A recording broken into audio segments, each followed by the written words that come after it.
Welcome to this week's edition of the mma-analysis podcast. I am your host, Lance Fishel. Big day in America, and we have a very, very special guest this week. For you people that have been listening for a long, long time, we have Andrew Nixon. What is it, 7 years? It's been a while. It's hard for me to remember, but it's good to be back. And it's good to be back. I have no idea who any of these fighters are, so I'm going to make up stuff. It should be good. Andrew, I made you a welcome back present here because you like my map so much. That map owns. I love it. That's El Paso. Yes, I am there. Hopefully for the long term. I love the desert. It rocks. And it seems like everything's going really well in El Paso.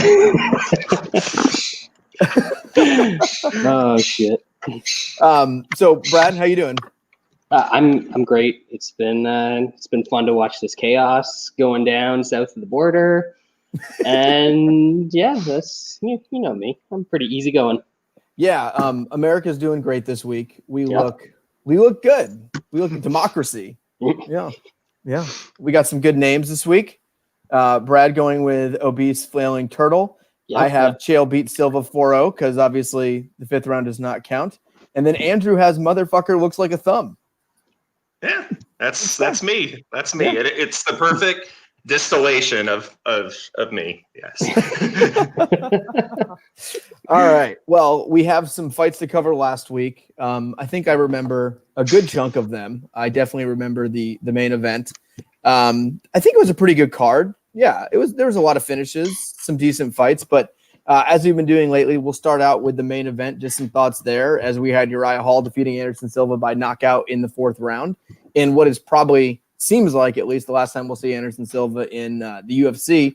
And I actually thought he looked okay. I thought he actually looked better than I thought he was, which low expectations, low bar. But I mean, he moved around okay. In the first couple rounds, he was throwing more strikes. So I thought it was better than I thought. But Hall just, bigger, faster, younger, stronger at this point. Sean, what do you think? Sean's not here. Sean, God, I can't help myself. Andrew. Yeah, you know what? It's sad, and it's happened so often, right? Where one of the legends is leaving, and then just gets absolutely shit on by Dana immediately, and whether you like Anderson or not, or whether you're pissed off because a lot of his fights are kind of boring, whatever. But you know what? Anderson tried really friggin' hard in this fight. He really and you know what? There are guys he can beat in that division. There are still guys he can beat. He's not completely irrelevant. And if he decides to fight somewhere else, maybe I'll go check it out. But it's kind of sad to see him get shit on a little bit like that. And instead of celebrating like any other normal sport, celebrating somebody's great career where somebody accomplished a ton of stuff, instead we're like, I should have never let that guy fight. And it's like he was he's washed, but he's still got a little left in him if he really wants to fight. Jerry's here. We have a whole new MMA analysis this week. No Wes, no Sean, no new Sean for the election. You know what? If we're gonna do this, I need to shave my head on the broadcast. I need to be in line with everybody else. We got all the. So Jerry, I went with the no pour. This is the kind of week you just drink stuff right out of there, out of the bottle. I was doing that earlier. I got the. Oh, mine's just 4 years better than yours. It's not a big deal. I'm not trying to compare anything, but yeah. 4 years is the magic number these days. So fraudulent polls. That's good. We have a theme going on. Jerry, you've been on a few. You were on a show this year when I wasn't on, I believe, talking about our good friend Bro Hugs. I was about my Atlanta. Actually, we were talking about the Nashville trip that time. Yes. Oh, yeah. There's a lot. There's a lot to go with that guy. So Jerry, welcome to the show. We're in the middle of talking about Anderson in his last fight. How he looked okay, and then Dana took a giant shit on his face after the fight. That happened. That's about right. Yeah. You know what? Anderson made one mistake in that fight. As soon as he hurt Uriah Hall, and then Hall was like, "Oh shit, I'm actually in danger of this fight." Then he knocked him out almost immediately. Yeah. If he didn't do that, he probably could have coasted to a decision because Hall Hall didn't want to hurt him in there. Yeah. Like he didn't. Anderson made him. That's kind of par for the course, though, right? For these aging fighters, is they look like themselves again, kind of, and then they're knocked out on the camera. There's dead. Yeah, because we've talked about in the show a lot where there's a bunch of different kinds of aging fighters, but like I think the main two are chin goes and activity goes. And the activity still actually it seemed up for Anderson recently, at least a little bit. And then the chin, we had to keep it going. But Dana then takes a shit all over Uriah Hall. I would say 10 times worse. And I think some of it's warranted. Yeah, that's a good one. Marley and Bro Hugs, best gamblers to ever do it. That is, and the teeth, the Greek. He's another good one. But I think when you look at Uriah Hall, like he did what he always does. He didn't throw strikes when he should. He wasn't aggressive enough. He didn't want to hurt people. But I mean, he won the fight and he knocked out Anderson, and Dana just takes giant shits on him. Yep. Like you would think he would even want to promote the guy that just knocked out Anderson, even though he's like ancient. Just maybe do something good for one of your fighters. No, well, and even besides do something good for your fighter, like you have a main event with Anderson Silva, which I'm assuming did okay numbers. It's still Anderson Silva, and there's a big knockout. Why wouldn't you, like, even for like from a business standpoint, want to promote Uriah Hall and be like, look at this kid's power, look at this? Then you can promote him in the next event. Instead, Dana takes a giant shit all over him and said he's the most gun-shy fighter in the history of the UFC. Yeah, that's enough about that. Anderson died for nothing. Anderson died for our sins. Yeah, I mean, fucking Dana. But yeah, if we go through the rest of the card, pretty good card overall. I thought there were some exciting fights. I thought there was some. I don't think there was any bad fights, though. I did not watch the Moises versus Green fight. I missed that one, so I don't know if that was bad. I heard it was. But starting off the bantamweight division, we had Miles Johns defeating Kevin Natividad by knockout. Third round, Johns looked good. I bet on Natividad. I thought he would outstrike them, but apparently he just has terrible striking, and he got soundly outstruck by a wrestler with bad striking. Yeah, Andrew? I didn't watch any of the prelims up until the Hernandez fight. So you made the good move. Good decision. Jeremy, did you watch this prelim? I didn't watch it live. I did go back and watch them. And yeah, pretty much what you said. I mean, there's not really a lot to add to it. John still sucks. He's definitely not good. And I will. The only prediction I did get right is his wrestling does suck for a wrestler. So I can continue that. Brad, what happened to your boy, Feliz Navidad? You made me bet him. You made me. You made me your whipping boy. The birds are freaking out, Andrew. Yeah, I mean, there's not much I can do. I got ready in 5 minutes. No, I'm not saying it's a bad thing. We traded crickets for birds. Yeah, that's great. Oh, we have a comment from Wes. Jeremy and his elitist ass on the show. I'm out. Wes can't be on the show, but he can comment. We have not seen ass yet, though, so I don't know if his ass is yet on the show or is scheduled to show up. It's later in the show. Right. Jeremy. Who's Jeremy? Jerry. We gotta be real here. Some Polish dude, I think. We also do have a request for the Atlanta Bro Hug story, so maybe at the end. We can probably definitely get in there. We can just throw it in instead of a breakdown for one of the fights. There you go. I think there's a couple chick fights, so we can do that. All right, next up, light heavyweight. The real fights. Light heavyweight division. Dustin Jacoby knocked out Justin Ledet with a bunch of leg kicks, and I think me and Brad are very vocal about our hatred for leg kicks and MMA, the calf kick and everything else. But it's different when a real kickboxer puts some real power through it. And his hands look good, and he did what he had to. He did get caught by Ledet pretty cleanly early in that fight. So I don't think Jacoby's anything special, but he got the win.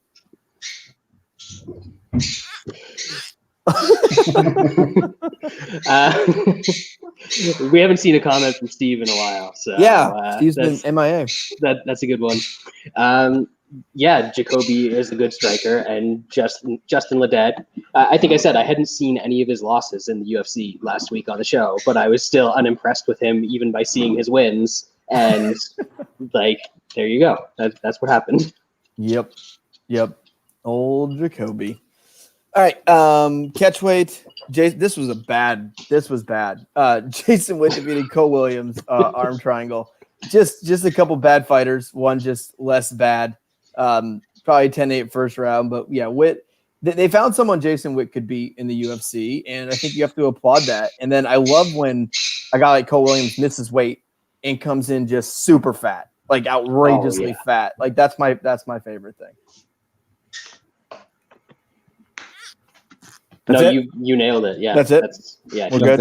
He was real fat, and he's bad at fighting. He was real. I love when the fat guys miss weight though at lower weight classes. Like when a guy that's like 155 pounds misses weight and then looks like he could make like 125. Did you see the Contender Series fight where there was like the 5'6" guy that came in at 174 pounds? Yeah, that was great. Yeah, it was great. And like, why, if you're gonna miss weight by that much and look like that, why even fight? Just medical withdrawal at that point. Like, it can only do harm. He gets his ass kicked. He gets on the other side of a highlight reel knockout. Like, come on. All right. Sean Strickland defeated Marshman. Decision. This was a beatdown. Strickland looked good. I didn't bet this fight. I laid off because Strickland's been out for so long. But Marshman's he's a dumpster fire. He's just a big punching bag. And some people didn't like the commentary. I thought it was hilarious. Sean Strickland yelling at him during the fight and going, "Come on, Jack! 5 more minutes, 4 more minutes. Let's fight!" Like I thought it was pretty funny. I thought he was going to go for a takedown at some point, maybe, but Marshman was literally no threat to him on the feet. He looked good for, the 2020 Frank Mir. Yeah. I forgot to add that I bet it by parlaying it with Bobby Green. Oh, I bet on that. Hey, I had the Super Chalk parlay, which was Jacoby by TKO, all of the big favorites, except I had Bobby Green by decision. Instead of just like over 2.5 or fight goes to decision. I had to put Bobby Green by decision in there. That's great. Andrew, I saw the other day on Twitter that you biked 50 miles on your bike machine. Yeah, that was yesterday. That's a lot of miles. Yeah, it took me almost 3 hours. So, holy shit, man. My legs hurt today. But I see Wes said something in the chat. He said, Andrew finally makes it on and I can't make it. I have been invited by Lance and I'm planning on showing up for the Aljo Jan fight. So I'm super excited about that one. And hopefully you will be there, Wes. That's not for the title, is it? Yeah. They're actually giving Aljo a title shot? Oh, they are. Maybe not. This election probably has Dana pretty mad, so there's no telling what's going to happen. Oh God! All right. Let's see what we got next. Yanez defeated Rodriguez first round head kick blowout. I actually think Yanez looks pretty good. He seems like a pretty interesting prospect. I don't know if he's a world beater or anything, but yeah, he's looked pretty good so far. Yeah, that was impressive. The guy he fought on Contender Series was an absolute trash bag. This guy wasn't much better. The Alaskan Fisherman, I believe his nickname is, and he looked like it. He should probably go back on a boat for 6 months. His nickname's the Alaskan Fisherman? It is now. Lightweight division, Alexander Hernandez defeated Grutzmacher KO first round. This was what everyone thought it was. Hernandez is good. Grutzmacher's bad. First round finish. Andrew, you can talk about it now. The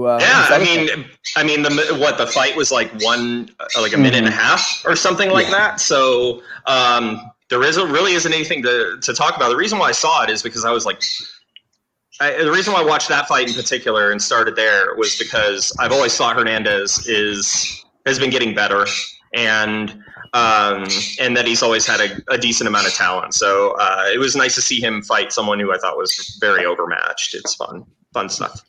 I don't remember who it was, but someone said they reminded him of Mark Wahlberg from the movie Fear, and I couldn't. That is like I have no idea who it was. I think that was our buddy Dan Tom said that. Oh, was it? Yeah, that was like the most perfect thing. I was like, oh my God, like that is, if you guys haven't seen the movie Fear, just look up a picture of him in that. And just how he holds himself and everything else. I thought that was like the absolute perfect description for Hernandez.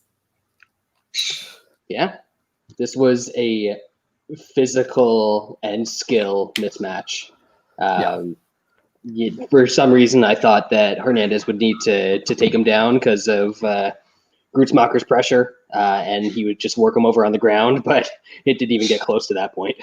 No. And, sometimes when you're like a young prospect and you lose a couple fights, have a little bit of a bad streak or, you need to get up, you gotta have these kind of fights. You got to put them in there versus like a trash can, have them knock it out, look good, and then move on from there. So I thought this was smart by the UFC to book this. Yeah.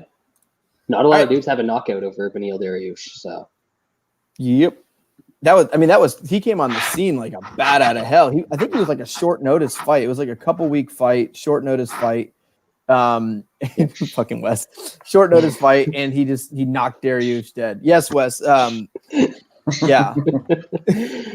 That was probably the worst thing that could have happened to him for his career is knocking Dariush out like that, because then he got a little too big for his britches.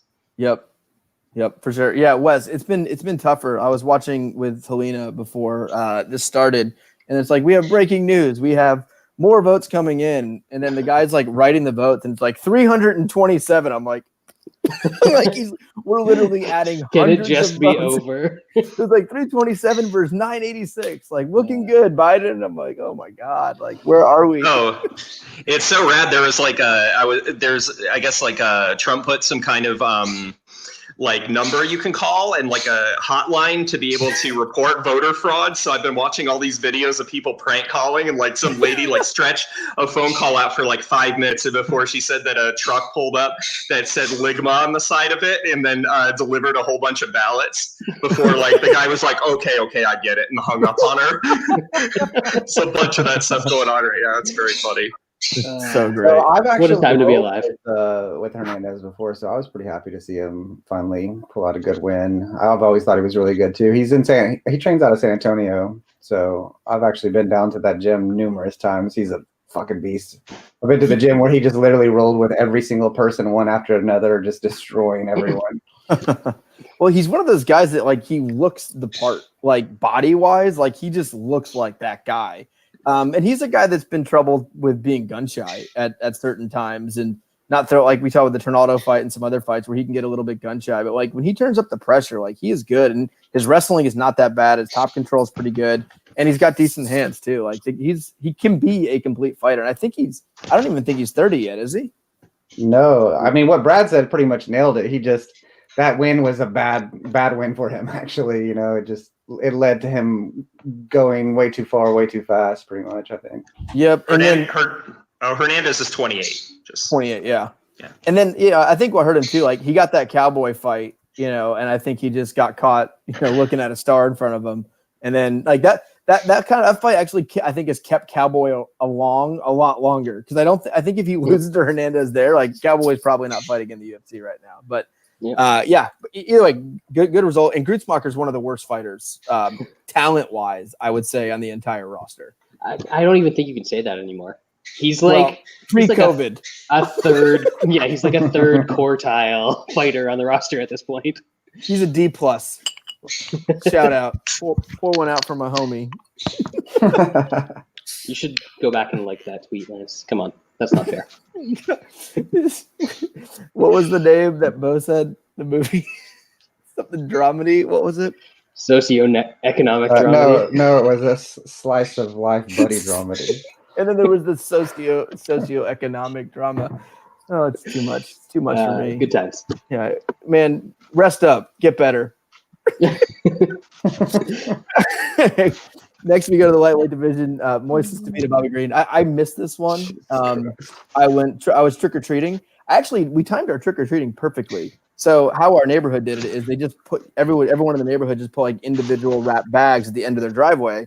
And then you just go to each house, grab the bag, and go. So we were able to do like the whole neighborhood, not the whole thing, but like in like an hour, like 45 minutes, really quick. So the only thing I missed was the Bobby Green fight and then the Holland fight, and then I saw the replay of the Holland fight. So I missed nothing. So it worked out pretty good for me. You didn't miss the fight because you've seen this fight like 100 times. I was going to say, think about any Bobby Green fight you've ever seen, except for the ones during COVID, and it was that. It was exactly that. Yeah. Now, I was close to playing Moises just because I knew eventually the real Bobby Green would come out. This is probably the best guy Green's fought during this little run, right? Yeah. Yeah, it is. Was it a good Getting decision? arrested for terrorism. I thought it was. Yeah, I thought it was perfectly legitimate. It was like fair. if Green won the fight by decision, I would have won a lot of money. And he didn't, and I'm not complaining about it. Oh, absolutely. I had him. I told you I bet him, and he definitely lost. I mean, it was fine. Good to see. Andrew, how'd you have it? I love Bobby Green. I'm sorry. I know he gets a lot of hate. He's not the most exciting fighter, but it's kind of unfortunate because he's so quick. He's obviously very athletic, and he has a lot of skills. And he just wins really hilarious split decisions sometimes. Like the one where he beat Thompson, I was just like on the floor laughing that he won that fight. It was just really, really funny to me. So like he'll always have a special place in my heart. Even before I found out, what kind of guy Josh Thompson is, I still thought it was funny then. And he won one other one, didn't he? Like one other split decision that was like super funny or weird or something. But anyway, He's All always his in fights these, are split decisions. yeah. He's been in like 10 split decisions. They're all super weird. And then he had the split draw versus Lando because of, I think, what was it? Like it was an illegal knee or nut shot or something like that. And like he's always just in some weird shit. But you need Bobby Greens in the roster. People still want to see him. He should have beaten Lando though, right? Like the first time, yeah. Like that's I mean that's. But it was Bobby Green showed up. Like he's really great at talking shit during the fight, as if he's like beating the guy's ass. So. Yeah, that's why he's so funny, though. Yeah, Bobby Green's favorite thing to do is get hit in the face and go, "That didn't hurt," and then hit again. Meanwhile, he's getting completely outpointed and just getting like jabbed to death. Goes, "That didn't hurt, though. I'm good." He thinks if you get punched and it doesn't hurt, like it does not score as you're not throwing back. So, shout out Bobby Green, and then. Funny enough, so I saw everyone's talking about Green's crazy win streak, and I believe Kevin Holland got his 4th win during the COVID era, right? Mm-hmm. So good on Kevin Holland. Way more fun anyway. I only saw the end. It looks like he just tried to break his neck. Is that what happened before that? He took him down and just was all over him. Like, he treated him like a plate of Charlie Antojitos. Fair. That was I had never heard of Charlie Antonitos or Ontivitos but he looked like someone who was going to lose. Yeah. I was just going to say that it's one of those fights where you see the guys face off at each other, and you're just like, I already know who's going to win. Like this. Yeah, it's over. And Holland, I really wanted that Mike Perry fight. He kept talking about it, but Perry's fighting. Who's he fighting? I just announced it. He was fighting Lawler, right? And then Lawler pulled out. Is that how it went? Yeah, they just announced. I thought he was fighting Bubba in the prison yard. That's later. Not going to prison. Hopefully. He was. Tim Means. That works. They announced that fight. Yeah, Tim Means versus Perry. It's at UFC 255, which I believe is the Jan card, right? I can't see Tim Means winning that. Yeah, I think so. I don't look past this week. Yeah. I want Mike Perry to fight old veterans who won't try to take him down because it's going to be just funny knockouts. Yeah. That's what I want. I know Perry's a terrible person and everything with him, but I love me some Mike Perry in the cage. I just love it.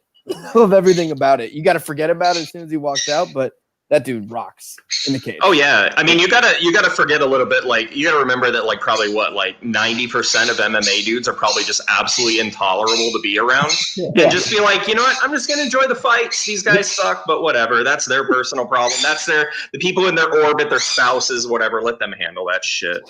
I mean, every single one of us loved watching Tyson knock dudes out left and right. I mean, Tyson, Mayweather, McGregor, all the greats. Like Mr. Thumb here said, it's it's pretty much all combat sports fighters, like 90% of them. It's not like it's just combat sports either. Like no, you're right. Yeah, a lot of professional, like there's a disproportionate amount in combat sports, but a lot of professional athletes are scumbags. Yeah, and then you get some good ones like Tito Ortiz, who's now elected official. Yeah. I demand a recount. Right, I demand it. He's trying to get a recount of California. It looks like Well, he's thinking Biden only won by 4,050,000 votes instead of 4,100,000. But are those legal or illegal votes? I don't know where California's at during this. I got to figure it out. But yeah, Tito, if you come to MMA, like some people always say like, oh, my kid looks up to you. Like when you're talking about NFL stars, NBA stars, if your 10-year-old kid is looking up to Mike Perry, I think you got some problems in the home. Like you should not be looking up. I know there's some good MMA fighters. There's some guys that, yeah, sure, maybe a role model, a Dustin Poirier, whatever. But I don't want my kid looking up to the best, nicest MMA fighter of all time. I don't want my kid's role model to be a cage fighter. I remember when all the girls were like looking up to Ronda Rousey. Even my daughter was like, should I really like Ronda Rousey? And I'm like, no, you shouldn't. She's crazy. That is parenting right there. Yeah, not good. Not good at all. All right. So we covered Holland. Greg Hardy defeated Maurice Green, TKO. Speaking of scumbags in MMA. What are you talking about? He's a role model. He's a two-sport star. I mean, NFL all pro, and working to way to heavyweight contender. And a lot of people like Maurice Green here. And I think sometimes people break down fights a little too simply. They're like, Hardy's not good on the ground. Green is good on the ground. Tito is cute. So like when you look at that, like Green, it's like he's good in the ground. Hardy doesn't know what he's doing on the ground. That has nothing to do with skinny little Maurice Green being able to take him down and submit him. And Hardy's he's just a big dude. He's a big dude. He punches pretty hard, and it seems like he's getting a little better on the feet, like technical wise. And his striking's not bad. And I saw someone say like, yeah, but can he? I don't know if Hardy's ready to compete with the ranked fighters at heavyweight. And I'm like, if you ranked fighters at heavyweight, like I think Augusta Sakai is top 8. Like, let's go to the heavyweight. Let's go to the heavyweight ranking. We're gonna and honestly, like even on the ground, he looked absolutely fine in that fight. Like he's athletic enough that he can scramble, and like Maurice Green is apparently supposed to have a good triangle, and I've seen it before. Like I've seen him triangle dudes, and he wasn't even close to doing anything to Hardy in that fight. Like athleticism and a little bit of knowledge can take you a long way as a heavyweight fighter. So saying he can't compete with the ranked heavyweight fighters. The 15th ranked fighter is Marcin Tibera. What do you think that line is? Minus 300 for Hardy? The 10th ranked fighter is Alexei Olenek. Yeah, Hardy would probably be minus 400 versus Olenek. And not kidding, because like same thing. It's the Maurice Green fight. I mean, yeah, he's a little more dangerous with his subs, but how the hell was Olenek, that little old man, going to drag the dude who originally missed weight at 266? Dude, and Hardy's not like a fat guy. He's just a big dude. Like Hardy would kill that. If they booked that fight, everyone would be like, "Oh my god, why do you hate Olenek?" So don't say you can't like beat heavy like ranked fighters. It's heavyweight. Come on. He would be a big favorite against any fighter outside of the top 7. So JDS is 7th. That's a close fight. That might be a good fight. Yeah, that might actually be a good one. And I think that's more on the state of JDS than Hardy. But like when you look at this top, like hell, my boy, the Black Beast. Now he would beat Hardy because Hardy's not top 5, as we know that's the rule. But is it not inconceivable that Hardy could beat Derek Lewis? He's so big and athletic, he could keep the fight standing, and Lewis is pretty slow. Like that is not out of the realm of possibility. I've seen crazier things. Yeah. I mean, I know it's been said a lot. This is not coming from me at all, but like heavyweight, these big dudes, the really super athletic dudes, they have so many options other than MMA to go into, to make lots and lots of money. So when one of those guys gets into MMA, they don't have to be that skilled to dominate, to do really well. It's not like this is his first career choice. Yeah. He got kicked out of the NFL for beating up chicks. So what a better place than to beat up dudes in a cage. I mean, Derek Lewis is an example of a guy who's just insanely strong, and that's just how he gets up when he gets taken down. He's like, I'm just gonna stand.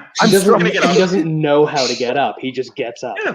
Yeah, and there's always guys like that, and like in wrestling too. Like there was the guys who were just like strong, because like a lot of wrestling like escapes if you're on bottom is. It's not like, yes, you can stand up and just clear the hands, but like when you look at like switches and there's a lot of technical stuff, like with wrestling, to get up. And some guys are just strong and just literally just stand up and break their hands as they got up. And strength is the ultimate, the ultimate equalizer in combat sports.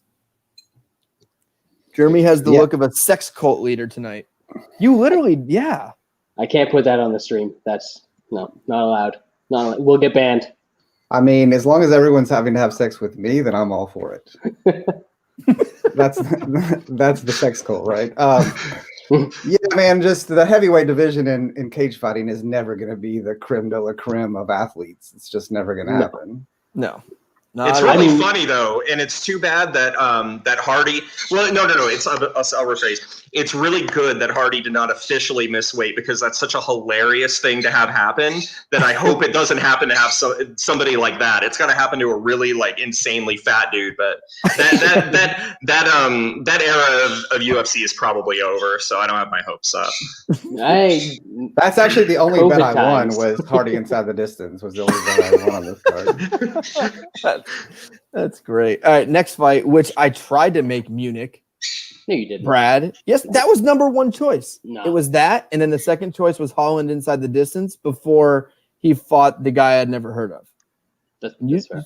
You said no, but Bryce Mitchell, big dummy, good fighter. What round did Feely win? The one that Bryce Mitchell doesn't remember because he got concussed in it. Was there a close round? Yes. Was it 2? The second round. When he got hit by like the flying knee and backed up and stuff, and then he was like, "Hey, did I get hit by a flying knee in that fight?" It was opposite. Yeah, that was all. Feely definitely won the round. I had it 29-28. I'm thinking something else. Yeah, that was the one that he got completely outstruck and he couldn't get him down except for the last like minute. Okay. Yes. Yeah, Yeah. I remember now. Mitchell looked good though. I mean, he looked good. This was his biggest step up in competition. Everyone was like talking about how Feely's wrestling is pretty good and Mitchell's wrestling is not that great. This dude just finds a way. He finds a way to get the fight to the ground. And when he gets on the ground, he gets control and he does damage constantly. He wasn't as aggressive with subs or anything this time. I think it's probably because he's fighting a better guy. And you see a lot of guys where they submit everyone and then they get to a certain level and it kind of changes to a little more control. Hell, Damian Maia, same thing, right? There's only one guy who can sub everyone he fights, and that is Charles do Bronx Oliveira. It doesn't matter the level. He's going for subs all day. But yeah, Bryce Mitchell looked good. And then he had a really weird press conference about masks afterwards. He's a weird guy. He was describing like a sad story, but it was just like he was like, I'm at the playground and I'm seeing these kids running around and they got masks on so they can't breathe fresh air. Like, bro. I'm honestly surprised he didn't find a way to work in drilling his nuts into the conversation somehow. I was wearing a mask and I was in the car and it blew up in my eye so I couldn't see, and then I drilled a hole in my neck. Damn it, masks. Who's next for him? Like, that's a pretty good win. That win is a pretty good win for him. That's let's one of see. his better wins. Is he ranked yet? He's ranked, right? Yeah, he's What towards is the end. Yeah, he moved up to 14th from that one. Yeah. You know who's 15th? Pretty Is solid win. Edson Barbosa. How is he ranked only 15th? That's I have weird. no idea. Why is Ryan Hall ranked? Is he even the UFC still? And isn't he like super anti-Semitic? Probably. Ryan Hall is.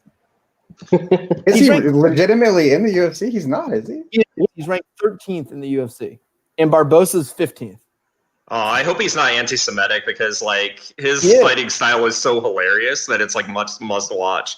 And he's the only he's a reason why I would turn on the prelims and watch all of them, just because it's so silly. It's just so goofy. So hilarious that he should have lost to Gray Maynard. All right, so I found it. It was in September, and they were asking him about cancel culture, and then he responded, "Oh, I remember even Hitler did some really good things, like exterminated the Jews." Yeah. Direct quote. Did he add that last part or just the first part? No, I added it for him because that's what he was thinking. That was it. That was up here for him. Yeah. Yes. Yeah. So he's ranked. He's anti-Semitic. He hasn't fought in years. I don't understand. Why does if the UFC wants to keep him on the roster or whatever, but I don't understand why a guy like that is on the roster. That doesn't make any sense to me. I legitimately thought he wasn't in the UFC anymore. He's been in the UFC since 2015, and he has fought 4 times. Once in 2015, once in 2016, did not fight in 17, once in 2018, once in 2019. He beat literally the most hilarious list of fighters you could imagine. Yeah. He beat Aaron Elkins, BJ Penn, Gray Maynard, and Artem Lobov, and that awards him the 13. That's so MMA. Oh my god. Well, So- I've learned something new about him, and I have to say, you know what? This guy's super boring, and every time I see him on the prelims, I just skip him. Yeah, I'm just there you not go. down with this guy anymore. No longer friends with him. So in terms of who he fights, I think he fights someone right around him in rankings. Shane. Well, that would be actually a super interesting fight, but it would worry me that Ryan Hall would submit him, and I just do not need to see that. Then Ryan Hall moves up to number 12. Fuck yeah. I would say, I mean, if you look, maybe it's Shane Burgos, maybe a Dan Ige. I think either of That would be those. good. I think the Ige fight would actually be pretty interesting. So I That's wouldn't probably mind the that best fight. one. Yeah, which means he's going to fight a guy I've never heard of making his debut next. Yeah, probably. And he's pretty popular right now. People are talking about him, so I assume he's going to go back down to the prelims, and then have maybe some random 125-pound women's flyweight fight takes place. Yeah, Anyway, that's all what right, let's now move on. Let's go to this week's card, which I think there's some good fights. I believe. I know the main event is fucking tremendous. Yeah. Oh, it's real bad. Holy shit! I hadn't realized. Yeah, it's it's real not a bad. good card. The Heinisch Allen fight, tremendous, but the rest not too good. But let's jump right in there. If we don't know the fighters on this card, I know Jerry definitely doesn't know some. I know Andrew said he has no fun. I don't know only 6 of them, which I think is pretty good. So yeah, let's just jump right in. Bantamweight division: Gustavo Lopez versus Anthony Birchak, making his return to the UFC for really no reason. But let's do it. Jerry, we'll start with you. Yeah, so I was going to go to Atlanta for work, and I posted it on Twitter, and then boom, Bro Hugs blowing up my DMs about meeting me in Atlanta. So that's all I got right now. We'll move on, and then Just a little piece. just a little Oh. piece each fight. Yeah. Yes. I don't know who Bro Hugs is. Yeah, you we do. call it. Oh, teaser. BFP, Dan Levy. Best fight pitch. Oh, Daniel that Levy. guy. fight Yeah. pick. Yeah. So I remember him. I get out of my conference that I'm at, and he's like just sitting out front. I don't know how long he's been there. He's just sitting out front, waiting, and he picks me up and takes me to his house, which turns out to just be like the guest house of his parents. That's a good start to the story. Yeah, I like it. Brad. Stay tuned. Do you want He to? can- You He can wait outside. He can wait outside for you in that circumstance because all he was doing the whole time is he was on Twitter giving shout outs to fighters so he could get retweeted. Oh, the story gets better. Don't worry. Oh yeah, there's a lot. There's a lot that goes with this. Do you want to pick a fighter here? Are you going to go Birchak? I have no idea. I haven't seen anything of his. I think I saw one of his I was Risen talking fights. to Jeremy. Yes, Birchak for sure. You said Without a Brad. doubt. No, Jeez. I said Brad. I said Oh. yes. But- Wow. You're last.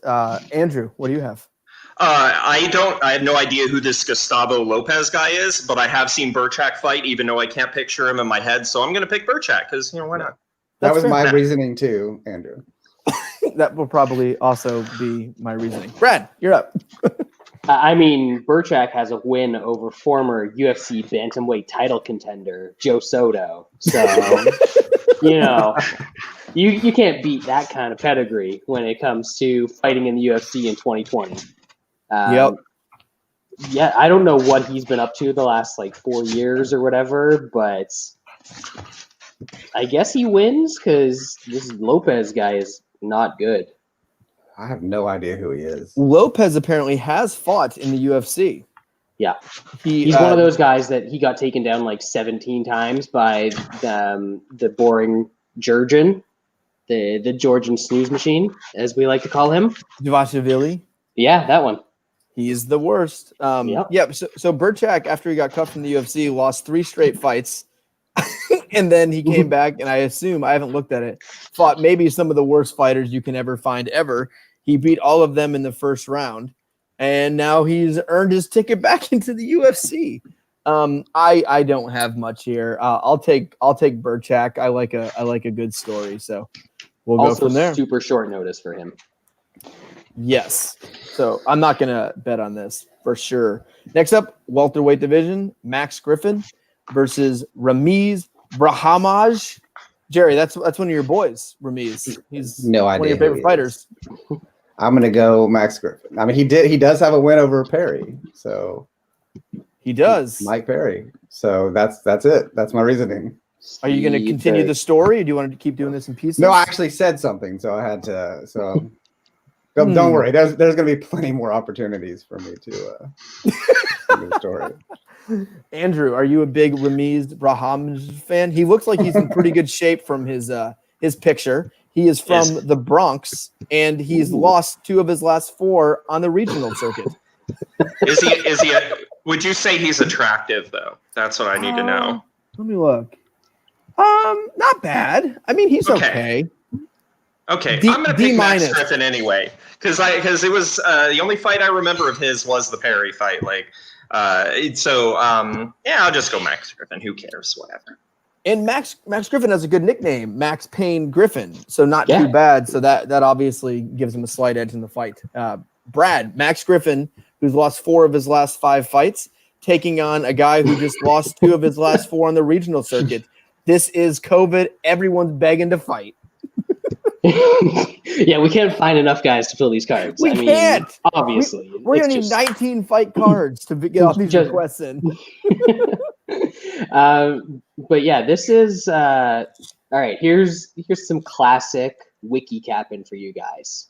So this Brahimaj guy, I was actually looking at betting him because he was supposed to fight Sato a while back, and when that fight was about to come up, I was like, oh, he wins all of his fights by submission. All 8 of his wins have been by submission. Most of them are early on, but he's lost both of his fights that have gone to decision. Max Griffin has gone to decision in his last 7 fights in the UFC. He's lost a bunch of them. He's lost like 5 of them. Most, yeah. Yeah, but at least sometimes he wins when it goes to decision. This other guy never wins when it's going to decision, and it's a Max Griffin fight, so it's going to decision. So he also has a lot of guillotines, this other guy, so he's probably going to be doing the jump guillotine thing a lot. Oh yeah, that sounds like a thing. Yeah, you know what? I'll take the UFC veteran Max Griffin to squeak out. Like, he beat Mike Perry without getting a takedown, so I feel like he can beat this guy. Fair. Max Griffin has quite the hilarious UFC career. So after he gets the Perry win, he loses to Curtis Millender, Thiago Alves, who were both, obviously cut after. His only win in the last 2 years is that Zaleem guy, who is terrible. And I believe he just made a bunch of also anti-Semitic remarks. The anti-Semitism is big right now. I huge in 2020. I mean, very popular. We got kind of 2.5 Jews on the podcast today, with Jerry being honorary Jew. Yeah. So we need like a Jew. Enough. We need like a Jew Lives Matter, I think, at this point. A lot of hatred, hatred for the Jews recently. But yeah, so he beats that guy, and then he loses to Alex Moreno, and then he loses to Cowboy. Pretty bad. But Ramiz, from what I can tell, not very good. Obviously, not betting in this fight. I don't know too much. And Max Griffin's a bag of shit. So I'll pick Max Griffin, but no bet here. All right, hilarious fight. We got in the featherweight division. We got Darren Elkins versus Luis Eduardo Garagorri. Jerry? No clue who this guy is. I gotta go. Elkins has lost 7 fights in a row now, but this seems like the fight to hey, let's give Elkins one to win. So gotta go with him for that. Yeah, that's it. That's my entire reasoning. Is I have no idea who the other guy is. This totally seems like let's give Darren Elkins at least one win in his past 5 or 6 fights. So that's it. That's what I'm doing. Andrew, do you think I might actually Elkins- bet it too, even though that's dumb. Wow, I think it's like minus 225, I believe. Yeah, that sounds Something about like right. that. I'm not gonna Andrew, do you think Darren Elkins can get the rare 5 loss streak under his belt? Because that's rare in MMA. It's always possible. Who was the guy he beat that he was supposed to lose to, and then he did like the scream. That fight was rad as hell, and like I can picture in my head that moment when he screamed, and that was cool as hell. So I'm gonna root for him. I have no idea like what shape he's in, but I'm looking at these 4 losses, and I'm one of them's to Ryan Hall, by the way. Yeah, one to Ryan Hall, but I mean, losing to Ricardo Lamas and Volkanovski, I mean, that's whatever. I mean, but like, so who knows where he's at? But I'll be rooting for him. Yeah, this is definitely the easiest fight Elkins has had in some time. Elkins had that great run. He beat, Michael Johnson, Bermudez, Bektic, and then he got Volkanovski. It didn't go too well. Brad? Michael Johnson too. I was live for that Elkins Bektic fight, and that was pretty fucking nuts. Because that came right after Luke Sanders was beating the shit out of Yuri Alcantara, and then decided to get knee barred in classic Luke Sanders fashion. So that was a fun card to be at until the main event, because that was Woodley and Thompson, and they suck. Anyways, Jerry, I'm about to blow your mind because in his last 10 fights, Darren Elkins 6-4. Oh shit! Yeah, Wow. This dude got a hot streak. And he's facing Eduardo Garagorri, who 1, 2, 3, 4, 5, 6. 3 of his last 7 fights have come against guys with 0-0 records. So this dude is just facing elite competition. Maybe I'll just parlay Elkins with Griffin. Yeah. So to be safe, earlier in the week, I took the over 2.5 here was at like minus 145. I took that, parlayed with something else. And yeah, I think Elkins probably gets a decision, but hard to trust him at this point. But he's tough enough to make it to a decision at least. Yeah, I'm saying they're giving Elkins a setup fight, but I do like when they give veterans a chance. Guys who have had decent careers, been up and down, and they're giving them a chance here, right? Like we saw that with Weidman. We've seen it with a lot of guys. They did it with the end of Gray Maynard's career where he was able to pick a couple wins, and we talk about this a lot. They should do this more. Now, Elkins isn't some elite guy, so it's not a big deal, but this guy is not good, and Elkins has to get takedowns to win fights. If he's not able to get takedowns, he can't win fights. He can get takedowns on this guy. Can he stay on top and hold him down for 3 rounds? I don't know. On the feet, he gets tagged a lot, but he can hit guys on the feet too. He doesn't have good striking, but he has enough to be, set up his takedown. So I like Elkins here. I don't know if I'm going to bet him. I mean, minus 225 on Elkins right now seems risky, but also if I don't bet on like the first 4 fights, like I'll be barely paying attention. I might fall asleep. There's a lot of danger in that. So possibly might have Darren Elkins in a bet here, but I guess we'll find out. All right, next up, heavyweight division, Alexander Romanov versus Marcos Rogerio de Lima. Not a bad one here. Not a bad one. No. Gary?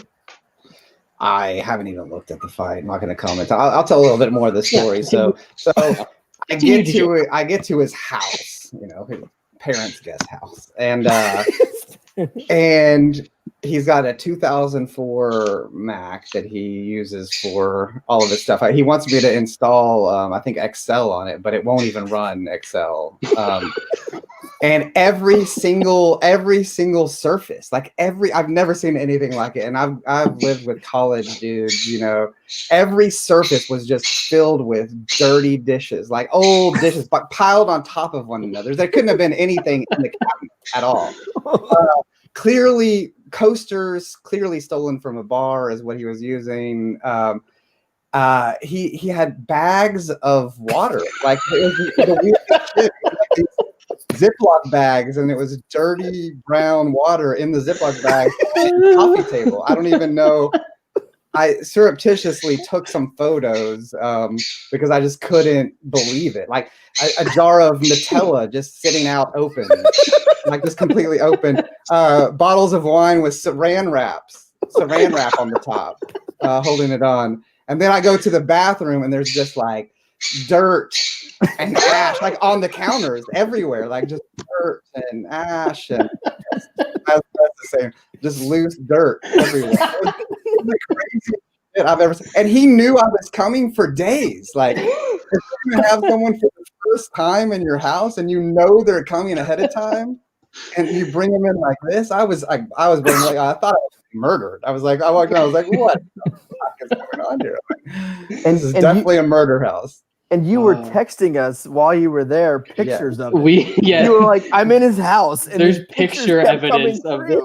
There's like bags of water. Like we couldn't get over it. I'm like, what the fuck does someone have bags of dirty water sitting out? Like when he first sent it, there was like no like text with it, and we were like, what the fuck are those bags? Yes. Anyway, Shaun. Oh, Shaun. We're gonna call Andrew Shaun at least 10 times tonight. That's fine. What? I'm just trying to process what you're telling me because I haven't heard this. So rain-wrapped wine bottles like that. I don't even know how long they've been sitting. He offered me a glass of wine, and I was like, I'm gonna pass. I'm good. Good. You leave with a fucking tapeworm or something, man. And from the pictures, it looked like there was like the ash of 5,000 cigarettes or bowls just everywhere in the house. Yes, it was like it was living in a ashtray filled with bags of dirty water around it. Yes, as like a moat. There were things in that picture. If I wanted to sit this glass down, this is just a little rocks glass. If I wanted to set this glass down on any flat surface, I would not have been able to. Like not without setting. There was plates on top of plates. I mean, if you wanted to put it back like down and use a Doritos bag as a coaster, then hey, you're set. It's literally like, it reminds me of that, what is it, the meme that just like the bitch you live like this, like meme that it's just like, it's like a living version of that. Man, that's rough. I don't care about this fight. I mean, I remember now, I said I only recognize a few fighters on this card and I did not say this De Lima guy, but I do remember him. I just didn't remember his name had De Lima in it because it says Marcos Rogerio and that's it on the best fight odds. So I was like, I don't know who that is. Maybe it's somebody new, but he's terrible. So I guess he'll lose. Yeah, that's fair. And maybe next week as the, do you guys remember that time that Baby Dick Shaun met that random guy in Philadelphia, Pittsburgh. And it was this guy on Twitter who used to like make random comments. He used to listen to the show and everything. And Shaun was going, I have no idea why to this day. Shaun was like, I'm going to go to UFC Pittsburgh. Shaun lives in North Carolina. He was like, I'm just going to go to UFC Pittsburgh. So he shows up at this guy's house, and the guy I don't know, by himself. So just him and this dude, kind of like Jerry did. And the guy was like, hey, I'm kind of drunk. And Shaun was like, okay. So Shaun goes up into his house, and apparently this dude had killed like an entire bottle of bourbon. Shaun walks in there talking for a few minutes. He's like laying on the couch like this. He's got like his hand in his pants. And then Shaun there was like time to go to the fight, and they were supposed to go to the fight together. It's like 3:00, and the dude is literally blacked out, like unconscious on the couch. So Shaun just gets up and leaves and never talks to him ever again. No, he took a picture of him. No, he took a picture of him. And then every time the guy said anything on Twitter, he would just reply with that picture. And then he disappeared like right after that. We've never seen it. He was a weird dude. He used to always like tweet out pictures of his dick and like weird stuff. Shaun was like, yeah, I should probably go to this guy's house in Pittsburgh. Yeah. Anyway, Romanov. Brad. I actually have multiple bets on this fight because when Romanov was minus 275 earlier in the week, I just parlayed him with anything that I even remotely liked. Because there's a possibility that De Lima can win this fight. And that possibility is he knocks him out with the first punch of the fight before Romanov gets his hands on him. And then by the time that they separate after that, De Lima will have either quit and been submitted, or he will be gassed and not able to throw a punch. So if you want to bet on De Lima, bet round one. It's his only hope. It's like plus 750 right now. You're getting a way better price than the money line. And other than that, he is going to get mauled, and he likes to quit. So I think he'll probably get submitted, but either way, he's going to get finished. This fight is not going all the way. And I've got Romanov parlayed with that Elkins over, and with Allen when his price wasn't as good because I was dumb and took that early. And I think I have it with something else as well. Hey, Brad, take a look at Rogerio de Lima's UFC career and tell me his best win. He's been in the UFC for 6 years. I'm gonna go Clint Hester. No, it's definitely Igor Pokerjack. Come on. His wins in the UFC: Pokerjack, Clint Hester, Jeremy Kimball, Adam Wizdarek, and Ben Sassoli. That literally, I don't think you could grab a worse bunch of fellas. And Hester, I think, was like a 185 pounder going to 205, and that's when De Lima was at 205. So It was basically a heavyweight fighting 185 pounder, and that might be his best win. And his loss, it's not like his losses are to good fighters either. Like, No. It was 2015 Krylov, Antigulov, OSP, sure, that's a fine loss. Like, OSP's good. And then 2019 and 2019 Struve. Not good. With all that said, with how bad De Lima is, Romanov seems like a pretty decent, legit heavyweight fighter. He has a good ground game, good ground and pound, decent subs. He's a big dude. He's actually pretty good. And this is definitely another setup fight, just like his last one. So I think he's going to go in there and get him out of that. I think and we've seen De Lima every single time. If you get on top of De Lima and you throw a single punch and it connects anywhere near his head, he completely turtles up instantly. He either turtles up, and if that's not working, like the ref doesn't want to stop it, he'll just kind of go like this and like, get under there. Like, he has no interest in getting hit in the face. At 205, at heavyweight, it doesn't matter what it is. This guy's terrible, so very safe parlay piece here. It should be noted that this is the second time this fight was booked. And the last time it was booked, it was a pick. Even money, right? Yeah. Bad. Too bad we didn't get that. Yeah. So sad. All right. Next up, we have Giga versus Jamie Simmons. I have no idea who that is. Jeremy? Yeah. So we're sitting there smoking a bowl, and he tells me how he posts his picks on Twitter, but he doesn't actually have an account at 5 Dimes, but he just uses the 5 Dimes odds so it seems more believable. Like, he's telling me this, and I'm like, why is this guy admitting this to me? Like, because it's a big part of his thing is to like that he's better.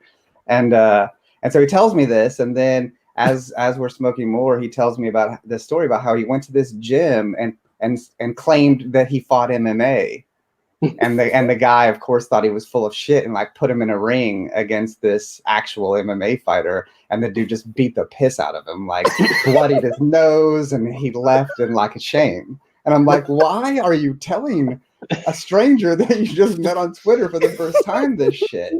Like, this is crazy. And so then he's like, so you have to remember too, at this point in time, he had been claiming on Twitter this entire time that he had been training since he was 17 years old.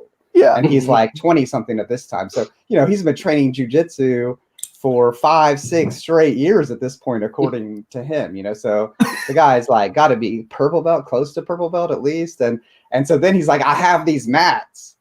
So he has, and wait, I go and look, and the old school gym mats that fold up, so he's got like 2 of those, and he's like, we should definitely roll.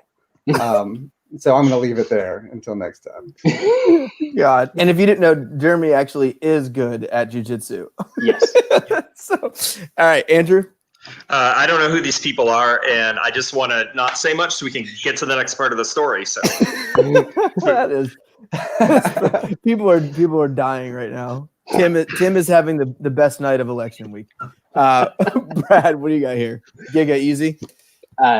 It has to be, Yeah, right? It's got to be the Jigga Man here. I don't know who this other guy.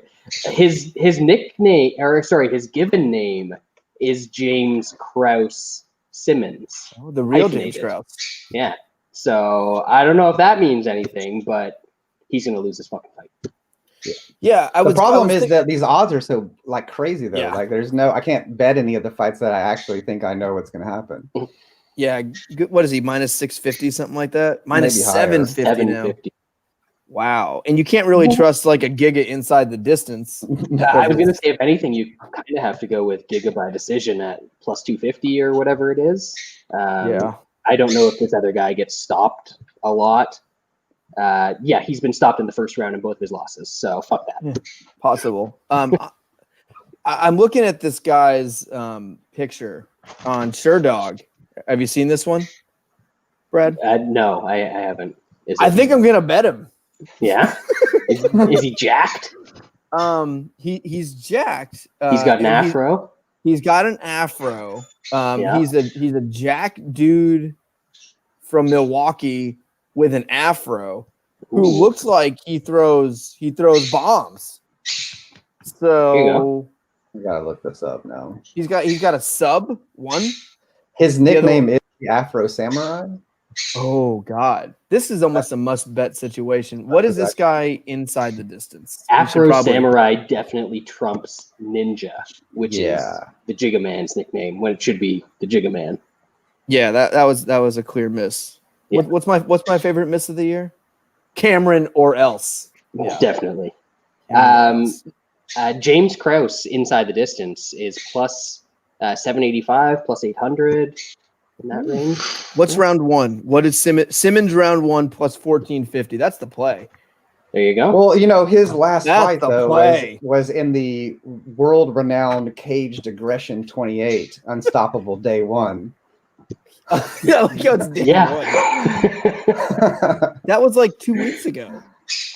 That was yes, it was. That was the main event. 2 fights before that, he was in Inner Strength MMA 18 as well. So he's got that self-belief. His self-belief it's off the charts. If he was on the Contenders series, like a 7 out of 5. I believe this guy that he just beat seems familiar. Shaun West. Shaun West. Why does that sound familiar? I have no idea. He probably fought in Bellator at some point. He just fought in LFA. He's the one that threw that illegal on Boston Salmon. Broke that dude's face in half. Yes, that was one of the worst disqualifications we've ever seen in our life. And then he paid the price by fighting the real James Krause. Interesting. That's a good win. That dude killed Boston Salmon. And then Afro Thunder, that's the guy from the boxing game, remember? Yeah, I do. He knocked out the guy who murdered a former UFC fighter. So, what was that? Dreamcast? I think so. It was was it Rumble or something? Something ready to rumble. Yeah, that was a great game. That was a tremendous game on Dreamcast. I was Afro Thunder every time. Not betting Giga here. I don't believe, but man, I think you gotta look at my dude here. Gotta look at my dude. All right, let's move on now. Middleweight division. Trevin Giles, Bevon Lewis, in what could be a hilarious fight. Jerry. So he pulls out the mats. So he actually pulls them out, lays them out, and I'm like, all right, well, let's do this, whatever. And so then we start rolling, and I'm just like landing triangle after triangle. And I start like doing like the most basic steps where I just grab his wrist and just push it into his chest and do a triangle. Like literally, that's like the day one triangle lesson where like I say to people, you're never gonna get this on anyone like this, but this is the basics of a triangle. I'm landing those like so easy. And like this guy's been training for 5 years, nothing. And then he's like, why don't you show me some of your setups? And I was like, why don't you show me some of your setups? Of course, what he meant by training for the past 5 years was he started watching UFC 5 years ago. That is what he meant. I mean, by this point, the guy has already admitted to me about faking betting, about not even having a Dimes account but using their lines, about going to an MMA gym and pretending to be an MMA fighter and getting his ass kicked. And then he's been pretending on Twitter for the past 2 years to be a jiu-jitsu guy, and he doesn't know any jiu-jitsu at all, and he has these gym mats sitting in his house. So yeah, at this point, I was pretty stunned by what's transpired. Like, I go to this guy's house for the first time ever. He meets some guy online, and he's known for 4 days he's going to have me over, and there's not a clean surface in the entire house. He's got ashes piled up around his chest. He has his trophies in the bathroom too, by the way. Like, in the bathroom, there's trophies. Yes. What trophies? Childhood trophies. A chest trophy and yes, some I other didn't know trophies. that. I forgot. Did you pull out Yeah. the chess table? Yes, no, he didn't mention the chess. He's been the grandmaster for 5 years, though. that would have been more embarrassing than the jiu-jitsu if you played chess. Yes, food plates everywhere. There's not a dish in the house. Like, bags of water. I mean, God, could it get any crazier than this? Like, it's the craziest shit I've ever seen in my life. Oh shit! Oh, shit. Andrew, anything on Bevon Lewis versus Trevin Giles? I don't know who these guys are. Onward. Perfect, Brad. Yeah, Bevon Giles and Trevin Lewis are the greatest Duke University shooting guard tandem in recent history. Shout outs to our deceased former host Jay for coming up with that one. Yeah, one of these guys, like Bevon Lewis, he looks all right at times in fights and then gasses out. But Trevin Giles gets submitted in the third round in all of his fights. So I feel like Bevon Lewis gassing out in this fight isn't going to be a big deal. Even though, as Wes just pointed out, the teeth is on Lewis. I still think somehow he's going to win. Like, it's weird. It's COVID times.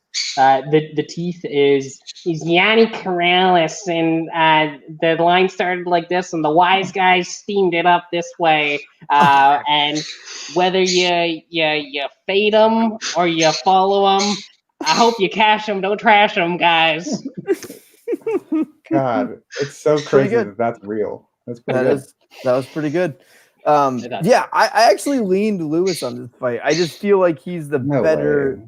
I don't know. I don't think I'm gonna bet it, but especially when I saw the teeth, I actually had Lewis written down on my list, but had to remove him once Yanni got in there. I think Lewis is the better fighter. I think he's the more likely to finish the fight. I think he's going to be way better in the first round. But he just finds a way to lose. He's just not very Uber Eats.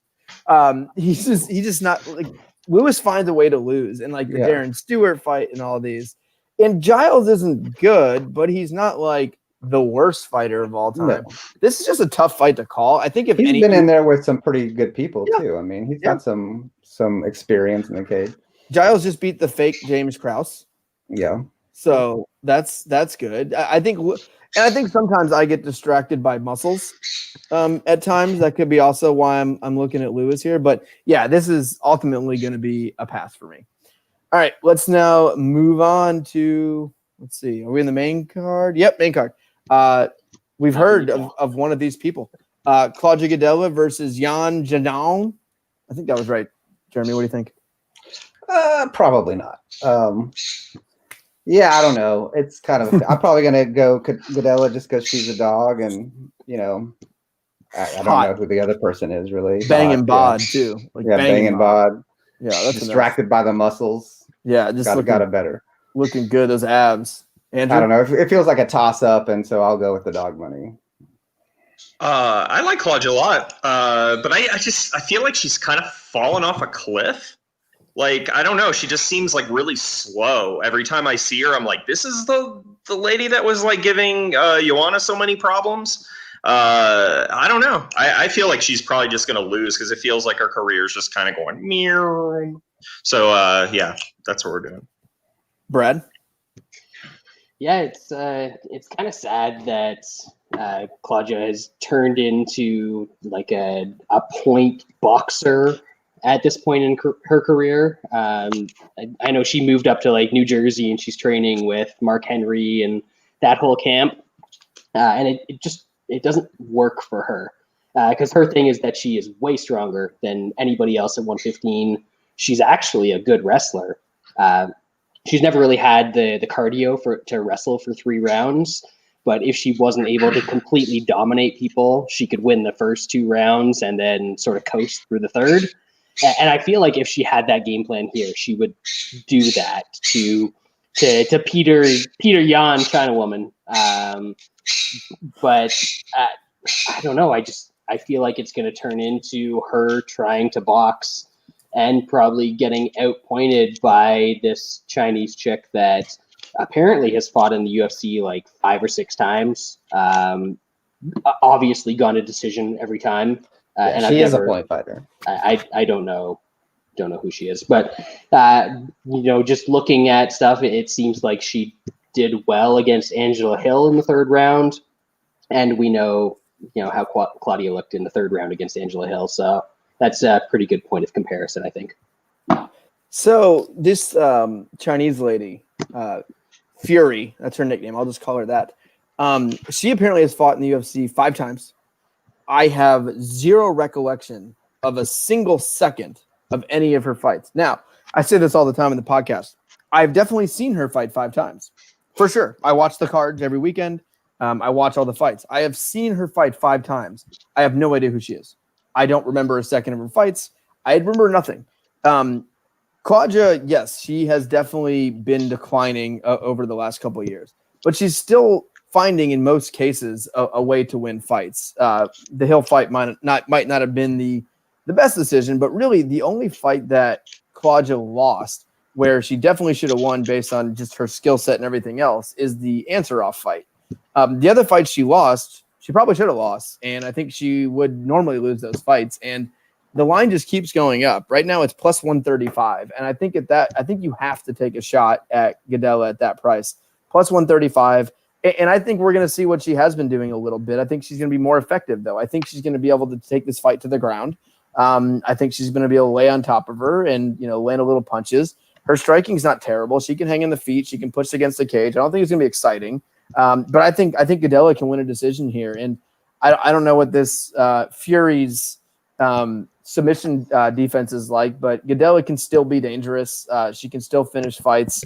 And I just think she's the better overall fighter, and we're getting plus 135 here, so that will be a play for me. Yeah, I know I don't bet on WMMA very much. This next fight is probably my favorite fight on the card. I am a big Brendan Allen fan. Fucking love this kid. Middleweight division, Ian Heinisch, Brendan Allen. This is a damn good fight. Jeremy?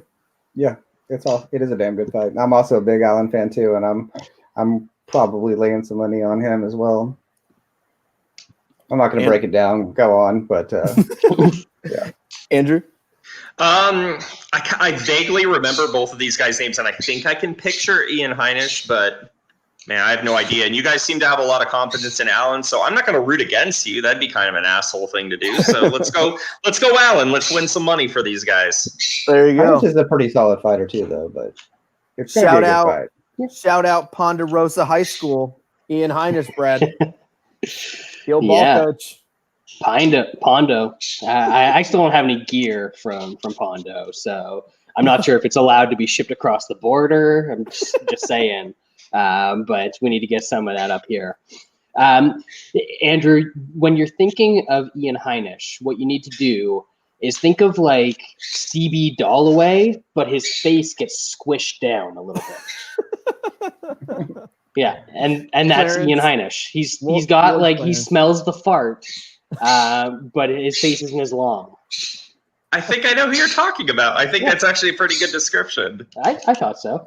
Yeah. And anyways, I also quite like Brendan Allen in this fight. Yeah. Heinisch is probably like the better straight up wrestler, but he's also 32. He's starting to knock guys out every once in a while, so he's fallen in love with his striking a little bit. Even when he does wrestle, he ends up losing decisions to guys that have no cardio, like Omari Akhmedov, who he only lost the 3rd round to Chris Weidman, and Weidman's like the middleweight GOAT. So there's not much to take away from that, but he did it in 2020, like a couple months ago. So that's one thing. And Allen, I think people are a little bit lower on him after his performance against Kyle Dukakis, one of the famed Dukakis brothers, who we know have had a great 2020. Dukakis ran for president in 2020, just like landslide all the way, not even close. That would be my prediction. The polls, they might say different, but that's because they're fraudulent. But Allen is good. I think he's a better striker than Heinisch. I think he's the better grappler once they actually get into any sort of grappling exchanges. Heinisch might get the initial takedown, but I think Allen is eventually going to win those scrambles and get on top. Better submissions, better cardio. I see a lot of advantages for Allen in this fight. As I said earlier, I parlayed him with Romanov, but that was back when he was at like minus 150, and then it dropped to even money. Basically even money. And I ended up betting a bunch more on Allen at even money. So is he the consensus bet of the night? No. We only do that shit when we all Shaun picked are him. here. Like I know Andrew picked him just to not be rude, but sure. Consensus.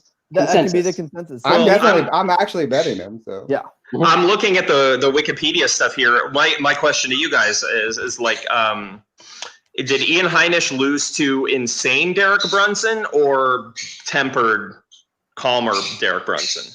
If it was insane Derek Brunson, then it would have gone to decision. So we all bet Brunson that fight. I remember that. Yes. Yeah.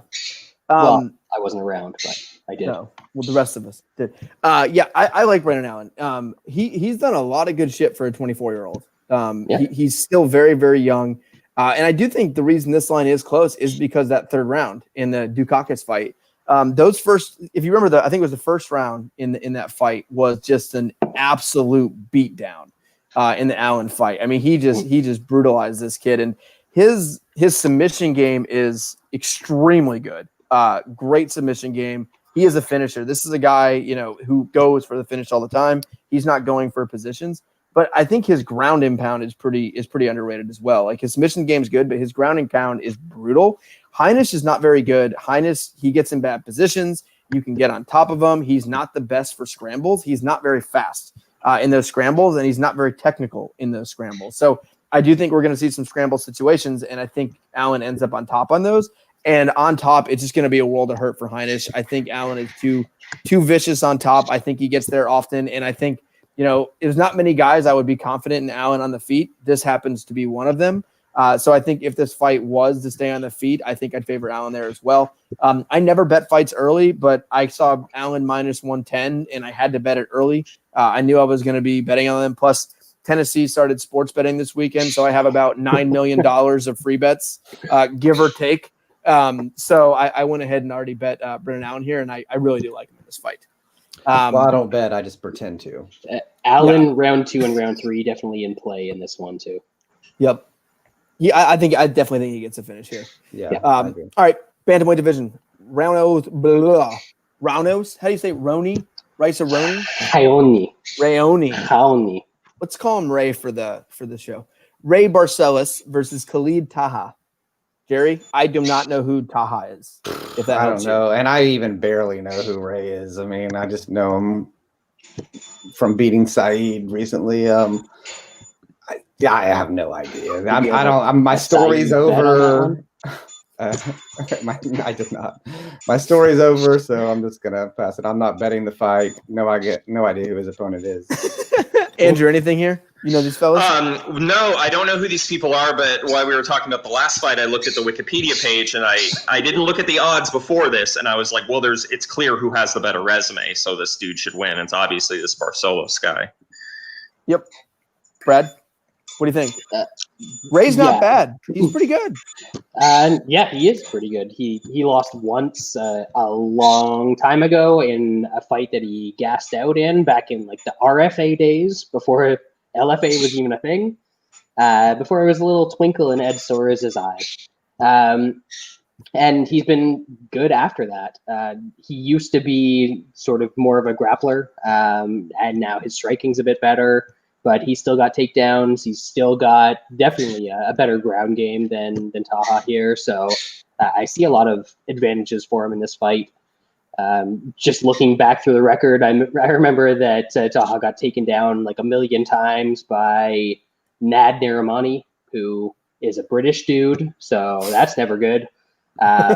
So it seems like Barcelos, if he gets in trouble on the feet here, he can resort to his wrestling. And honestly, if he does that, it's probably going to be easier for him to win because he can probably get a sub. But he doesn't really pursue the wrestling unless he needs to. So probably decision. But yeah, I think he's got advantages everywhere. Yeah, I like Barcelos here. I do agree. I think he has advantages everywhere, but I think he takes the path to least resistance, which is getting this fight to the ground, putting a hurting on him and winning the fight. His jiu-jitsu is good. His ground and pound is pretty good, and I think that's all he's going to need here. So I do like Barcelos. I think it's a mismatch. I don't understand this match, honestly. Barcelos is already 4-0 in the UFC. He has some good wins. I mean, outside of the Nurmagomedov fight, he beat Chris Gutierrez, who's not terrible. Like he's a pretty okay fighter. So it's weird because Barcelos also isn't young. He's already 33. So I don't like that they're stringing him along a little bit. I would have liked a better fight here, but hopefully comes out super impressive, and then we see what goes from there. All right, it seems like a COVID match, really. Just there's a lot. It was supposed to be Jack Shore, who you may actually know as the other Welsh guy. Yes. Who's the other Welsh guy that also just like wrestles people all the time? The guy that just went to Bellator. No, he's still in the UFC. Who's the guy that just went to Bellator? That's the Welsh fighter. Maybe he's not Welsh. Corey Anderson. Brett Johns. Brett Johns, yeah. He's in Bellator now. Is he? Yeah. Huh. Right? Well, that's dumb. I won a lot of money betting on Brett Johns, the fucking pikey. Yeah, he signs a multi-fight deal with Bellator. Wait, so Brett Johns is now in the UFC and Bellator at the same time? Yes. Man, he's got it made. There goes the super fight. Yeah, because I remember I got a huge number on him against Montel Jackson last fight, which was hilarious. Do it, baby. Yeah, that was a good one. He's really good. I didn't like when he left, and I don't know why you go to AAA when you're 28 years old, but whatever. All right, so let's now move from on. a betting perspective, though. That's just another fight that you can't really bet. It's just another fight minus 300, minus 400. Yeah, or something, it's like minus 400. Yeah. This is definitely. It was like that last week too. Last week was very much a parlay card, and I think almost all of them came through. It's been a lot of minus 300. So except Bobby Green. I did not. I didn't. I luckily stayed away from that one. I had the same. Man. I'm usually 5 or 6 bets a week. I was 4-2 the last 2 cards, and I think I played 4 parlays out of those fights. So, all right. I'll announce the fight. Then I gotta get my battery. We took too long. All right. Okay. Heavyweight division. Andrei Arlovski. Jesus Christ. 2020 still going strong. Versus Canadian pound for pound number 4 fighter Tanner Boser. Jeremy, number 2. Yeah, this is just another fight. You can't bet Arlovski's gonna lose, and you like to say, "Oh, well, maybe Arlovski's got some KO in him," but then you look and he's got no more KOs in him unless he's the one getting KO'd. He's got plenty. He's got plenty of KOs where he's the one on the map. But yeah, it's another ridiculous fight. This is the co-main, right? Yes, co-main event, COVID era. That should tell you a lot about the card. Yeah. That's it. Arlovski loses. Can't bet it. Yeah. For me, like typically, like I like to root for the old guys, and I like to see them stick around. I like to have multiple people who I recognize on a card, and so then I can care about it a little more. So for that, Arlovski's got my attention. But on the other hand, the dude is boring. He's really, really boring to watch. And he looks a lot tougher and crazier than he actually is. And I kind of wish he would just he would jam. And I don't usually feel that way about the older dudes. So hopefully he loses and just takes off because I'm tired of watching boring fights. I think he's going to lose for another decade without taking off. I know he's won 2 of his last 3. That's right. Has he really? It's kind of the same thing. He's still like an athletic heavyweight, and even at 41, he's still more athletic than almost everyone he fights. Fucking depressing. Brad? Yeah, I sent out a tweet after the Boser's last fight that said, "Remind me to bet this dude by decision next time he fights, and I'll finally get a good price on it." And Arlovski hasn't been getting knocked out a lot, so but he's got this perception that he gets knocked out all the time because he did, and I thought his career was over back in like 2010 when he was getting knocked out constantly in Strikeforce, and we all feared for his health. And then he came back. And he's been knocked out a few more times. And then he got knocked out a bunch of times in like 2016, but good guys. Like and we all thought his career was over again at that point. And then he came back, and now he's been like 4-4 in his last fights since that knockout streak. So he's been knocked out a million times, but has somehow been more durable lately. All that is to say that Boser by decision is only plus 168 right now. I was hoping to get a much bigger number on it, considering he's gotten knockouts in his last two fights. But I guess people realize that maybe those knockouts aren't quite as impressive as they seem. So I'm just going to end up passing this one. I thought you were about to say you were going to bet Arlovski by decision. No, this I was going to ridicule you. He's way too active to lose a decision to Arlovski. Yeah, Boser's the kind of guy that's going to make it interesting with Arlovski, whether it's just him, because he's a heavyweight that moves forward. He throws a lot. He's actually I enjoy watching Boser. He's pretty funny. He's got some sneaky power. He can put guys out. Arlovski's had some of the best streaks in UFC history, where he lost 5 straight fights, had a chance at a 6th straight loss, which would that be the record? 6 straight UFC losses?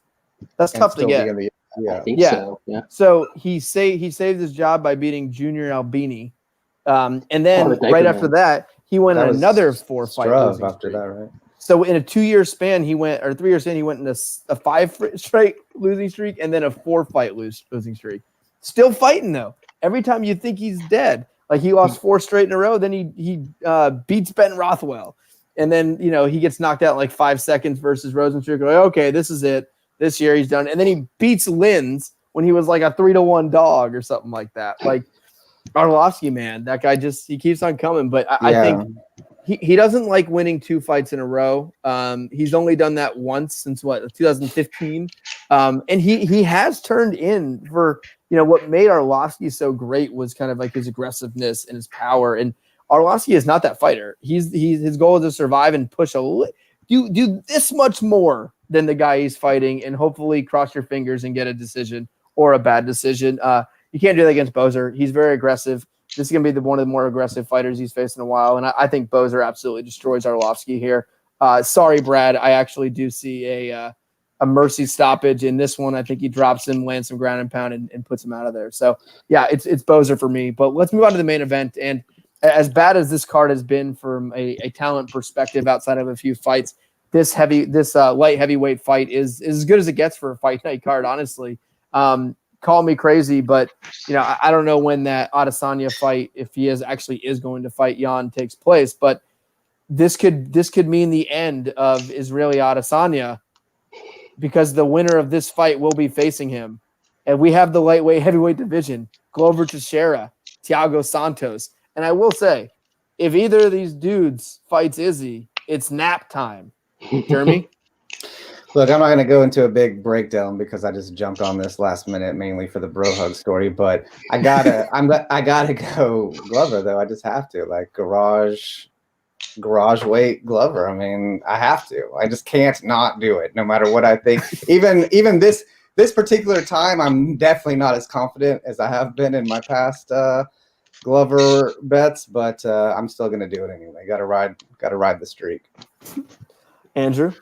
Okay, this is the only fight on the entire card where I feel like I have some idea of what the fuck is going on. So, but I have to give a disclaimer first, because the last time I made a large wager where I really pushed the chips in MMA was on Ronda Rousey versus what's her face, Amanda Nunes. So don't trust me ever when I tell you anything about anything ever. So, but anyway, so I feel like Thiago Santos has to finish early or he's going to get worn down. That's how I feel about it. I feel like Glover has a lot of chances in this fight, and he's one of the more, I would say, probably underrated guys. He feels a lot to me kind of like a little, like not just a little, a less talented like Joseph Benavidez, where he's been like kind of like hanging out around title level for a really long time and nobody really talks about him, but he's still very, very good for his division. And he usually is very solid. Like you can count on what kind of performance you're going to get from him. And I kind of like that. And, I hope he wins. I think he has a good chance here. Thiago Santos, I think, is probably more exciting, and I'd probably like to see him win and get a bigger fight or get a title shot. But, Glover, I think I think that's where the money is in this one here. I think he's going to win. Brad? Wait, real quick, just how some people like really hated COVID, like they just couldn't even take it, like the idea of being inside and not getting out just destroyed them, and then some people like thrived in it. Some people are like this is my world here, like that's Glover. Like just look at his record. He's like, I've been asking for COVID. Like this is it for me. Like that's Glover. Oh, yeah, Glover. He's been bringing everyone's training standards, or not he, but COVID has brought everyone's training standards down to Glover's training standards. And they don't know how to cope. This is, like you said, he's built for this. Yeah. If there's any QAnon conspiracy about COVID, it should be that Glover caused it. That should be it. But yeah, Andrew's right as well. Like he's been around title contention forever. He came into the UFC and people were like, yeah, this dude is already a top fighter in the light heavyweight division, and that was back in 2012. Yeah, that he came into the UFC, and a couple months later he beats Rampage, and like he's always been very, very close to title contention in this division. It just so happened that the greatest fighter of all time was the champion in the division for the entire time that he's been in the UFC. So that kind of makes it difficult to win the belt. But it seems like there's a lot of people that are like, oh man, Thiago Santos he's so much younger, he's so much more athletic, he's such a dangerous striker, he's just going to destroy Glover. We're talking about a 36-year-old who blew out I think he blew out both of his knees. Yeah. He blew out both of his knees in the Jones fight. One of them was completely blown out, like ACL, MCL, PCL, meniscus, everything you can tear in your knee is gone. This is his first fight back from that. That's not a great situation. In COVID. No COVID. Where's he from? He trains at ATT, where nobody trains anymore because everybody's left because they all fucking hate each other. Because you've got like racists like Colby Covington training alongside non-racists like Woodley, and everybody fucking hates everybody. So nobody trains there anymore. So he's not training with anybody. And this is a dude, like people talk about, he's gone up to light heavyweight and he's a different fighter. Sure, he beat Jimmy Manoa. And he beat the current champ. Good for him. He beat Jan. He also got taken down 6 times by Eric Anders. 6 times. That dude, he can't even. Eric Anders doesn't even know how to wrestle. Like he literally tackled him 6 times in an MMA fight. So there is a perfectly good chance that he is just going to come out and blow Glover's shit up early in the fight, because that happened in every Glover fight. He gets tagged. Yeah, he gets tagged with stuff early on. Like before Ryan Bader knew how to throw a strike, he rocked Glover when they fought. So that His head is like Homer Simpson. That is a perfectly reasonable possibility. But if he does not get him out of there in that first flurry, Glover is going to get him down. And you know what happens when guys get Thiago Santos down? He gets subbed by Eric Spicely. Yeah. Like, eek, that's not good. I'm sure that he's a little bit better on the ground now than he was back then. But even if it stays standing for a prolonged period of time, he got knocked out by Dave Branch, like in 2 minutes in that fight. Like, people are acting like this is some durable guy that Glover is going up against. If things started going wrong for Santos in this fight, it's not going to go well for him. If he gets to the ground, he's going to get ground and pounded. He's probably going to get submitted. Even if it stays on the feet late in this fight, Glover's still going to throw heat because that's all he knows how to do.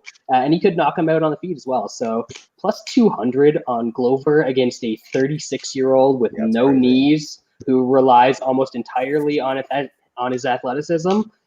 Sign me up all day. As you were talking, I was refreshing myself on his resume, and man, it's fucking impressive. Like 20 fights, 5 losses, and his losses are like Jones, Rumble, Gustafsson. Come on, that's it. Yeah, Glover's had an incredible career, and you can almost look at it like 2 careers, right? Like we had when he is pre-UFC, he gets to the UFC, he's wiping everybody out, winning fights, loses his title shot, loses another fight. And then it was kind of he works himself back up, got rumbled. And then I think after that Corey Anderson fight, I think everyone kind of thought like, okay, that's probably it for Glover as a contender. He's 39 years old. He just gets completely outclassed by Corey Anderson. Like, that's it. So what does Glover do? He goes on a 4-fight win streak with 3 finishes against some really good guys. And it's how he did it in that fight. He did it the same in every fight, and we say this every Glover fight. He gets to the point where the announcer's screaming, ref's gonna step in, oh, he gets guard back, sweep, and like he finds a way where he gets dropped. If you're gonna bet on Glover and you haven't watched a lot of MMA, you haven't bet on fights, he's gonna get dropped in the first round. He's going to get badly hurt in the first round. I don't even get worried anymore. You can be in full mount on Glover, have him pinned down, his arms broken behind his back, eating elbows, and I'm like, his arms are getting tired. His arms are getting tired. I can, like, literally, guys just crushing him. I'm like, oh my God, those muscles. Like, they're gonna get fucking tired. And then, like, something just snaps in this dude towards end of the first round, beginning of the second round. And he's done it a lot. He did it versus Anthony Smith. He did it versus Kudilaba. He did. That's the big reason, Wes. He does it versus all these guys. Like, something snaps on him, and the Glover of now is a lot different than the Glover of way back when, where he could just keep guys on the feet and stand up. His goal now, as soon as he loses that first round and forward, he wants to get the guys to the ground, and he wants to just create havoc. And it's not just subs. He got his subs through these ground and pound. He got the subs through these big elbows and these punches. But Glover's 41 years old. He can take a beating. He can keep coming. And it's crazy that, we talk about these guys that are older and they're end of their careers where their cardio gets bad, their chin gets bad. This motherfucker is going backwards. He has the best cardio of his life, and his chin has never recovered faster. Where the Anthony Smith fight, even the last fight, like, he got dominated in that first round. But the thing with Glover, he's very technical with this. These aren't accidents. He's not just a tough guy that's showing grit. He's very technical. He finds a way to get on top, and Glover's wrestling also is extremely underrated. He is a very good wrestler, a very, very good wrestler. Santos is not a good wrestler. I think he weathers the storm. I think he gets hit. I think he gets beat up a little bit. And I think with this one, where Glover almost always gets finished is when a guy gets on top. I think Santos might just drop him, and then Glover kind of just shake it off a little bit. Maybe he jumps in his guard. I don't know, because I don't think Santos is going to fall him to the ground. And I think he just survives and he gets on top of that second round. And I see a third round stoppage in this one. I think Glover does what he does, takes over second round. Santos makes it to his corner, kind of. And then third round, immediate takedown. Because that's the thing that's fun about betting Glover is once something works for him, he just goes to it. You don't have to. You're not yelling at the screen when you bet on Glover to shoot a takedown. He knows. He's shooting a takedown. I think it's probably actually going to be. Go ahead. I was just saying that snowball starts rolling downhill a little bit, and it just picks up steam when it's Glover. I think it's going to look very similar to the Anthony Smith fight, just with better odds. Like, it's crazy that it's coming off of the Anthony Smith fight where, it's Anthony Smith, but Anthony Smith had just fought Jones, and then where have we heard that before? The guy just fought Jones and looked better than everyone expected him to, and now he's fighting Glover. It's all just knocks his teeth out and is apologizing to him. It's all the fights. It's the Smith fight. Yeah, it's also the Kudalaba fight. Yeah, it's all of them. Do you remember the Roberson fight? Yes. Glover, I believe his soul escaped his body and started floating out of the cage, and he grabbed it, pulled it back in, and swept him, and then immediately knocked the crap out of him and got a sub. The guy just has this second gear once he gets hurt, and we've seen it with a lot of guys, but I haven't seen it with anyone this late in career, where he has this second gear after he gets hurt in the recovery. And what is he, plus 200 now? Yeah, I mean, plus 200. You can't. It's fucking ludicrous. And if you split it up, he's plus 350 inside the distance. Yeah. If Glover wins, the run that Glover has been on is some like Dan Kelly in his prime shit. He was pick him against Karl Roberson, pick him against Kudalaba, pick him against Krylov, plus 175 against Anthony Smith. Now he's plus 200 against Thiago Santos. Like, he's plus 350 inside the distance. I think I will take a little stab at that too. Wow. I mean, I think I can't see Glover winning a decision because if Glover wins, it's going to be him on top beating the crap out of him. And Santos is just not going to eat that. He's not going to last. Santos' cardio is going to go away. He hasn't fought in a while. We don't know what his training's been like. He's coming off the injuries. This is about as must bet as you get in a situation. Whether we fuck around with Glover and garage weight and his training camp versus children in the Danbury alleys. There's been a lot of funny stuff with Glover, but I don't know how you can look at this fight. And I'm sure the touts are going to be parlaying Santos all over this, but I don't know how this is not – there's not many must plays in MMA, no matter what you think, what you do. Plus 200 on Glover versus a guy coming off 2 knee surgeries. I don't know how you don't play that. So that is, I almost forgot, Munich. And Munich moved to 3-12-6 total record, 312-6 after last week's loss. What a run! Which was Brad's fault. Skinny Calves is going to be max betting. Santos here, and BFP is going to be pretending to bet him here. Here's my projection for Sleeveless's parlay 5-unit max play. It's going to be a parlay of Santos and that Chinese lady. Oh, that is going to be his bet. The Chinese lady at minus 155 parlayed with Santos because there's only one women's fight, right? And he always parlays the favorites of ladies' fights when they lose. Yeah. So that's going to be his play. So if you're looking to get your automatic refund bet of the week from Sleeveless, this week it's going to be Santos and Jan Joan. And then I bet he probably bets Heinisch, possibly. Heinisch seems like something he would bet. He'll throw Giga in a parlay. Yeah, maybe he'll parlay like Giga with Elkins. With Elkins, yeah, there you go. No, he's not. He won't bet Elkins. No. Yeah, he'll bet it'll be Griffin and Giga. Okay. Griffin and Giga. So yeah, if you want Sleeveless's bets, we just gave it to you here live in front of the show. Fun night. Thank you guys. I know we literally gave you 30 seconds notice to jump on. It was a weird week. We ended up not doing the show last night. There was Contender Series on. We were still watching the train wreck that is the United States election. So news Shaun and the whole crew and Baby Dick, I think he died. I think he's back to death. Maybe I'll text him later. But everyone will be back next week. But seriously, Andrew, Jerry, thank you guys for coming on. That was a blast. You guys are welcome, obviously, anytime. Andrew, we'll see you back when we have the next pay-per-view with Jan in December. Jan and Aljo. So if any final words from you guys? This chick has to fight Claudia and then Aljo? Yes. Yes. They're running out of contenders.